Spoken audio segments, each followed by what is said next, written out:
Good morning, everyone. It is Saturday, October 30th, and today we are going to tour the Oak Alley Plantation.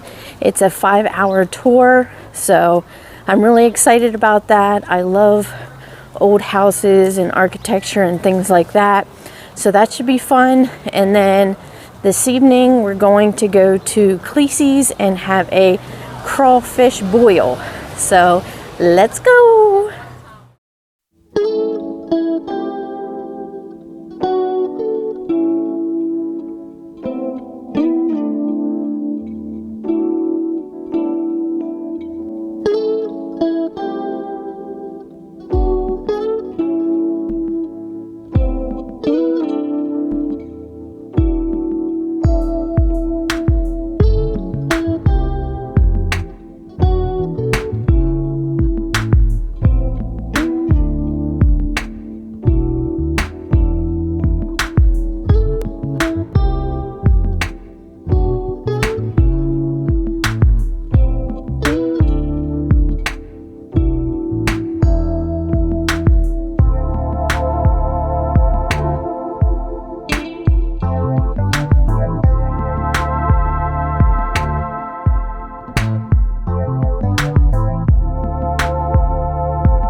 To 2 rooms.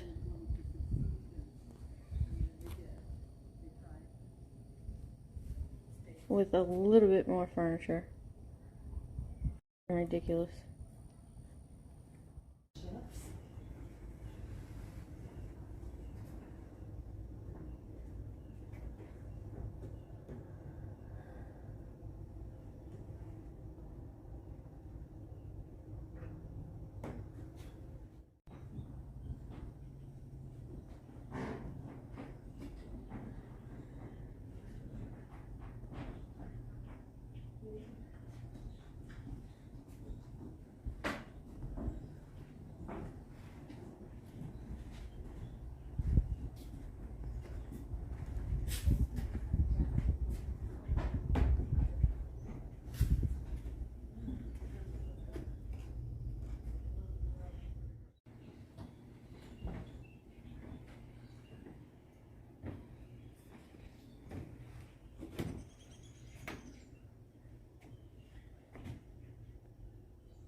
So we just got back to the hotel room. This morning we didn't really do anything. We hung around the hotel room, and I was able to finally finish up the first day's video for you all. So I got that posted.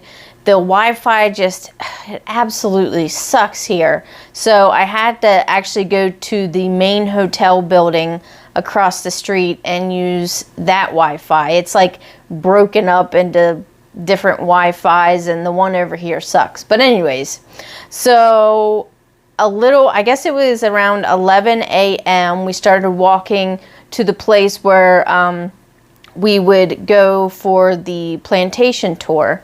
So we went there, and actually, come to find out, we got on a charter bus and had to drive an hour and a half to the plantation. I didn't realize it was that far away, but yeah, it turns out it was that far away. And while we were there on the bus, the tour guy was amazing. He was talking the entire time, telling us historical information about Louisiana and New Orleans and about the plantations and everything like that. So he was very educated and informative on that. So I really like that. And then when we got to the plantation, or actually on our way there, it seems like it's a whole road of different plantation houses. Some you can actually tour, and then others are privately owned, so you're not allowed to go in those. But we went to the Oak Alley Plantation, and while we were there, they had a restaurant there, so we went and ate there quick and had to hurry up because our tour was at a set time. So the tour itself was at 2:30.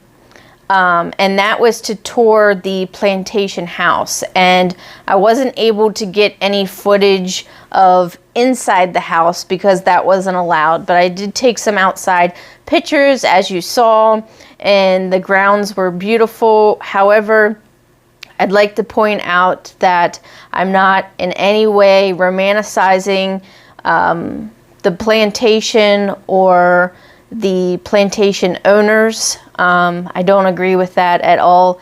And actually, even when I stepped foot out of the bus onto the land, it was a very emotional experience. And as you saw in the last clip, I was upset and cussed. I had to bleep it out, but I cussed, and it was just devastating to just see the and as a modern day person and as a white female, I'll never be able to feel what it was like for the slaves back then. But just to see the type of environment that they were put in with the housing situations, and we also saw some of the chains and shackles that they were put in, and feeling them in my hands, it was just a very emotional experience. And they even had child shackles, and it was very upsetting to see that. So yeah, I just want to put it out there that I'm not in any way, shape, or form supporting the slave owners or anything like that, but it was a very educational trip. And actually, I was very surprised that when we took the tour inside the plantation owner's home, a lot of the information that they gave us was related to the slaves. So I was very appreciative about that as well, because obviously the land and the history should be about the slaves. So yeah, we got to see in there, and they even had like clothes that the slaves had worn, and different people that were slaves during that time. They had information about them as well. So that was really neat to learn about that. And then after we toured the plantation house, we went out and explored the cottages. Well, you probably can't even call them cottages. They're so small, but the slaves' quarters. And that was the most emotional part of it, just seeing the circumstances that they were put in and things like that. But after the tour, then of course it took an hour and a half to come back home, and then we came back to the hotel and we're trying to figure out about dinner. So then we started walking towards the main area of the French Quarters. I think it was around Bourbon Street, and the streets were starting to get lively at that point. And we had went into one restaurant, and they said that they had stopped taking dinner requests already. So we had to just randomly find a place. I think it was La can't remember what it was. Oh, La Bayo, I think it was called. So there I got I think it was called popcorn crab Caesar salad. It was pretty good. I forgot to get some pictures of that. But as you saw, outside the restaurant, it was very lively. We had some live entertainment with a violin player and a freestyle rapper and a trumpet player. Well, no, it's not a trumpet. A trombone player. So that was really cool. And then we walked down Bourbon Street and got to see all the costumes and stuff, as you guys saw. So it was really fun. And let's see, tomorrow we're actually going on a jazz cruise. So it'll be at 7 o'clock. So I think we'll be able to see the sunset, and they give us dinner on the cruise ship while they play jazz music. So that'll be really fun. So I will see you guys tomorrow.